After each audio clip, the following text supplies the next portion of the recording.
Hey, it's Brian. It's November and we're getting ready for Thanksgiving Day because that's when the new 2020 Christmas season episodes for Christmas Past begin to arrive.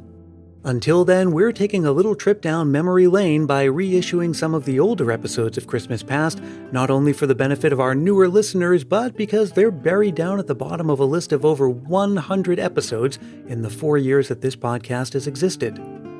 Before we dive in, as always, let me give you a couple of reminders. I really want to share your Christmas memories on the show this season, and there is plenty of time to send me one. Record a voice memo into your phone and send it to christmaspastpodcast@gmail.com. Keep it clean and family-friendly, reasonably short, and be sure to say your name and where you're from. Also, go to christmaspast.media and scroll down on the homepage to the latest post section. There, pinned at the top, you will find the definitive directory of Christmas podcasts. I mean, you'll find lots of things at christmaspast.media, but I wanted to call your attention to that thing specifically. It is the most complete and best organized directory of Christmas podcasts you will find anywhere else. With over 160 podcasts grouped into 12 different categories, there's sure to be something for everyone, and almost certainly one or two podcasts you've never heard of before. So again, go to christmaspast.media or simply Google the definitive directory of Christmas podcasts. Now, last time I shared with you the episode about sugar plums, which was the first episode I ever created. But it wasn't the first one I ever released. That would be the one you're about to hear. On Thanksgiving Day of 2016, I started Christmas Past by introducing a 3-part series all about the origins of Santa Claus.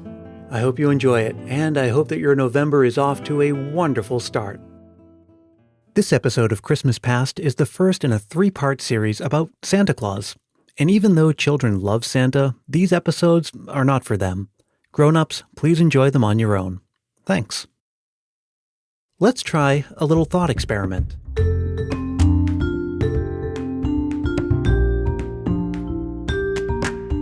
Imagine a room full of people.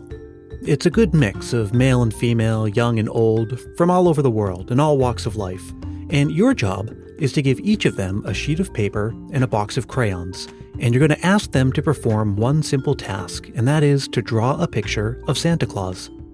When everyone's finished and hands you their drawings, how much variation do you think you'd see? I don't mean variation in artistic ability. I mean variation in what people think Santa looks like. I'd bet good money that almost every picture would depict an old man. He'd have a white beard, a red fur suit with white trim, a red hat with a pom-pom on the end, and black boots and a black belt at the waist. In other words, the image of Santa is pretty universal and standardized. The only things that change are the small details, like whether he wears glasses or smokes a pipe. He is, without a doubt, one of the most recognized and recognizable figures in the world. But this universal image of a grandfatherly gift giver, dressed in red and riding a magic sleigh, that's all relatively new. It takes up only about 10% of the total history of his legend. So how exactly did St. Nicholas become Santa Claus? Or Kris Kringle? And why does he have so many names anyway? Well, that's a story 1,700 years in the making, and one that may not be finished yet. A story I'll tell here in 3 acts. It's a blurry mixture of fact and legend, a tale of miracles and murder, of tomb raiders and torture, of the Protestant Reformation, poetic license, media proliferation, corporate branding, and Dutch people smoking pipes. I'm Brian Earl. This is Christmas Past.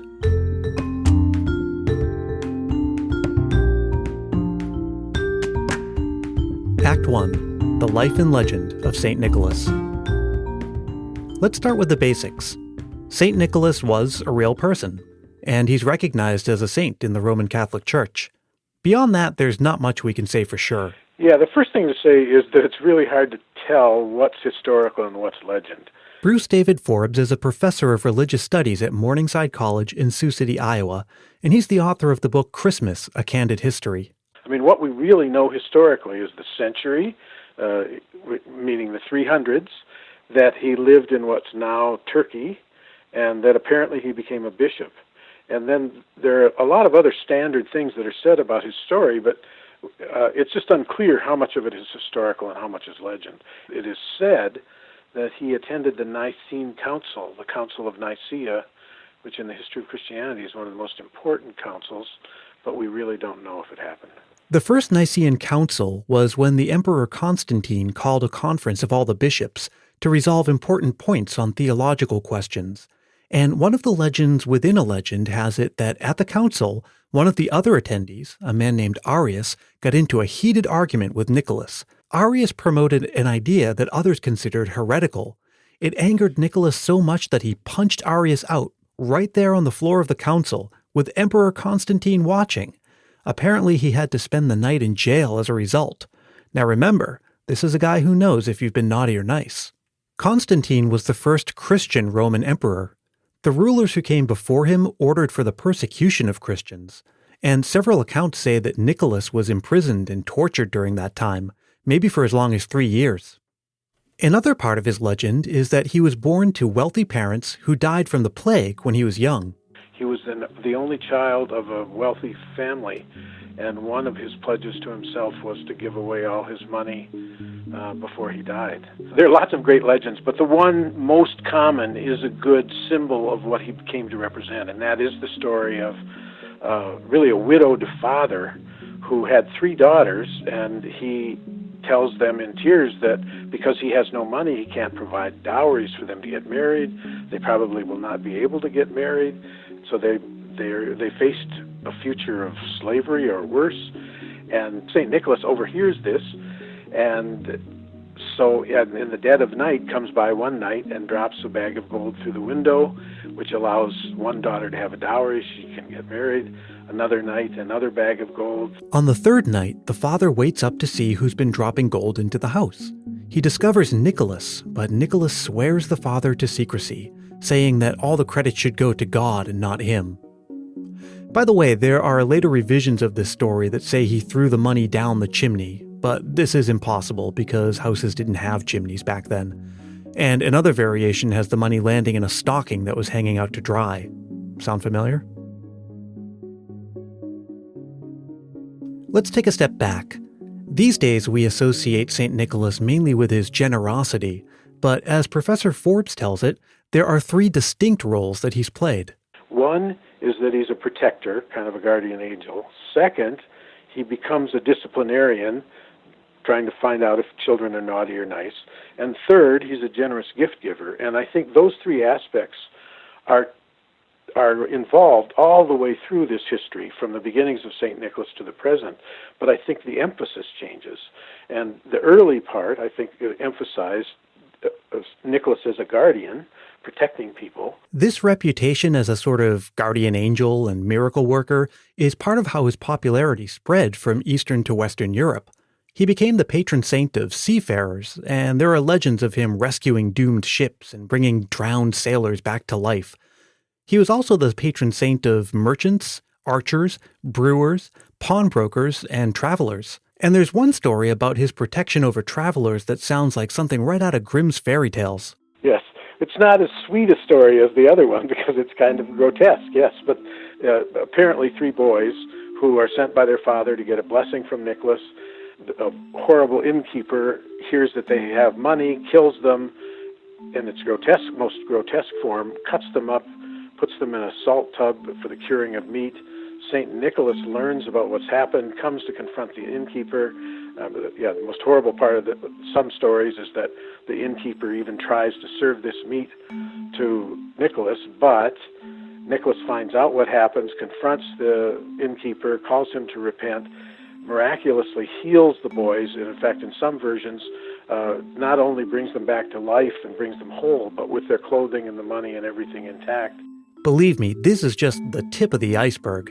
There are stories of him multiplying stockpiles of grain during a famine, fighting to lower taxes, rescuing condemned men seconds before being beheaded, single-handedly destroying the temple of Artemis. It goes on and on and on. It's believed that he died on December 6th in the year 343. He was 73 years old. And so December 6th eventually became St. Nicholas Day. In the years after his death, his legend and popularity spread and grew across Europe. He became so popular that more than 7 centuries later, some Italian merchants got a wild and crazy idea. Now, just to be clear, this one is not a legend. this really happened. Someone ought to make a movie about this because it's exciting in its own way. More or less, you had an Italian community that was on hard times, and it's like the community council trying to figure out what can we do to improve our status. And they really needed something that would draw people to the town, but what they needed was a tourist attraction, and in those days, tourist attractions were usually religious. If you had relics of a saint and people would make pilgrimages there, you could get all kinds of incomes from that visit. And Bari decided, we need relics of a saint. The year was 1087. One group of merchants from the town of Bari and another from Venice apparently got the same idea at the same time, and the race was on. Which group could make it to Turkey first to steal the bones of St. Nicholas? Well, the group from Bari got there first, and they brought the bones back and built a basilica around it. It's still there today.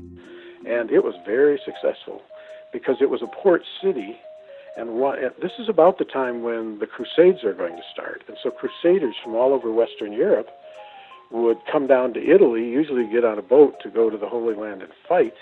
And Bari was the perfect place, so they would go there, ask for a blessing of St. Nicholas, and then go off in their crusading fighting. It was a very successful venture. Around the beginning of the 12th century, St. Nicholas is more popular and well-known than ever. But at this point, he still has no association with the Christmas celebration, and he's still a far cry from becoming Santa Claus. But all of that is about to change. I hope you will join me for Act 2 of our story, when we'll see St. Nicholas celebrations and traditions starting to take shape, how a variety of cultures add their own touch to the legend, and how St. Nicholas and his helpers make sure that children keep their behavior on the up and up. Christmas Past is produced in sunny San Mateo, California by yours truly, Brian Earl. Hey, this was the first official episode of Christmas Past, so I want to thank you, really and truly, for taking the time to listen and taking a chance on a new podcast. I've been working on these episodes since the summer, and I'm really excited that it's finally time to share them with you. If you like what you've heard so far, then I hope you'll subscribe on iTunes or whatever app or service you use to get your podcasts. And if you like Christmas Past, then you should really check out the Christmas Stocking podcast if you haven't already.